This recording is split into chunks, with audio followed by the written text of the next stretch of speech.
안녕하십니까, 오현웅입니다. 문제풀이 강의를 시작하도록 하겠습니다. 문제풀이 강의 교재가 응용 문제집입니다. 자, 올해판 응용 문제집이 작년판과 다른 좀 특징이 있습니다. 그 특징이 바로 올해 초 경찰 승진시험 실무종합 기출문제 때문에 그러는 것이죠. 올해 초 실무종합에서 40문제 중에서 18문제가 범위 밖에서 출제됐습니다.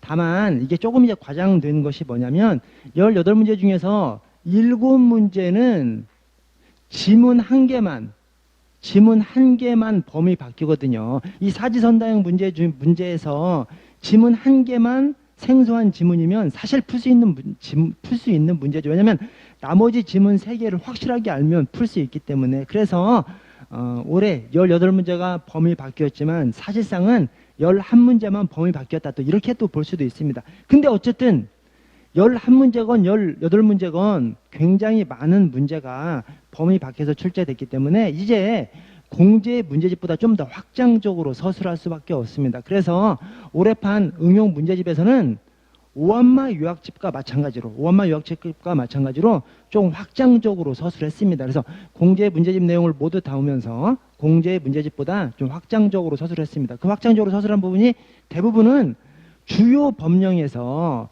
주요 조문이 누락된 조문을 다 실는 방향으로 그렇게 좀 확장적으로 서술을 했습니다.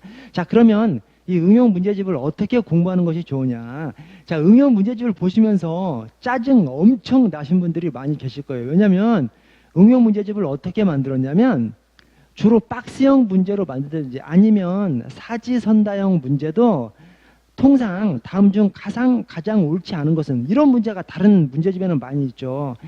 이 응용 문제집은 다음 중 가장 옳은 것은, 자, 가장 옳은 것은 하면 틀린 지문이 3개죠. 틀린 지문이 3개고 옳은 지문이 1개죠. 그래서 이런 유형으로 주로 만들어놨습니다. 뭔 말이냐면 응용 문제집은 틀린 지문을 많이 경험할 수 있도록 만들어놨습니다. 통상의 문제집이 다음 중 가장 옳지 않은 것은 해서 틀린 지문 1개, 옳은 지문 3개 이렇게 주로 구성되어 있죠.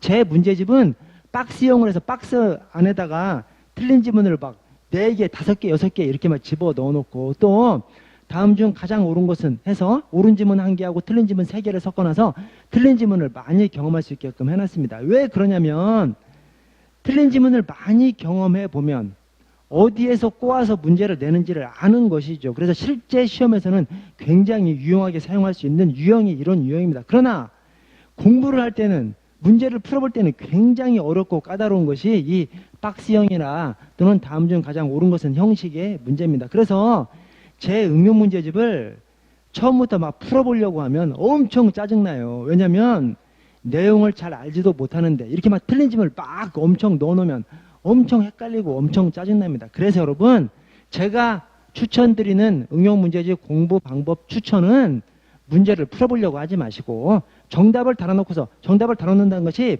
X지문에만 XX 이렇게 쳐놓으면 되지 않습니까? 그래서 X지문에만 미리 X를 쭉 쳐놓으시고, 즉 정답을 미리 달아놓으시고 그냥 기본서 읽듯이 쭉쭉쭉 읽어버리세요. 읽어버리면 굉장히 좋은 점이 많이 있습니다. 문제를 풀지 않고 읽으면 어떤 좋은 점이 있냐면 자, 먼저 우리가 문제를 풀 때 논리 전개를 합니다.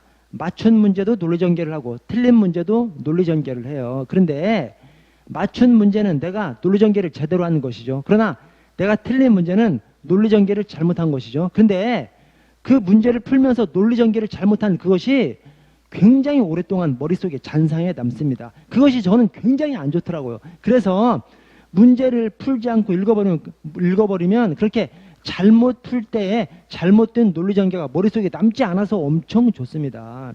자, 그리고 두 번째, 문제를 풀려고 하면 이 문제를 맞추는지 못 맞추는지 거기에만 집중이 됩니다. 그래서 문제 해설 구석구석을 잘 못 읽어요. 그런데 문제를 읽으려고 하면 편안한 마음으로 그냥 문제 해설의 구석구석 차근차근 읽을 수 있게 됩니다. 그래서 문제를 풀지 않고 읽어버리면 더 자세하게 해설 구석구석을 읽을 수가 있고요. 자, 그리고 문제를 풀면 실컷 풀어야지.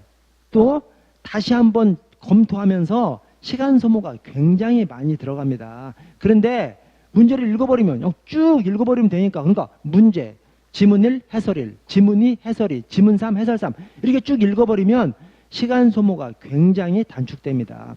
시간 소모가 단축된다는 것은 더 많은 횟수를 읽을 수 있는 기반이 된다는 것이죠. 자, 마지막으로 문제를 푸는 것보다 읽는 것이 스트레스가 훨씬 적습니다. 문제를 풀려고 하면 책상에 앉기가 싫어져요. 근데 문제를 읽는 것은 스트레스가 별로 없기 때문에 책상에 쉽게 앉게 되고 책을 쉽게 잡을 수 있게 됩니다. 그래서 공부를 더 스트레스 덜 받으면서 더 스무스하게 공부할 수 있는 것이 이 문제를 읽어버리는 것입니다. 그래서 저는 이렇게 생각합니다. 여러분들이나 저나 우리 대부분은 천재가 아니잖아요.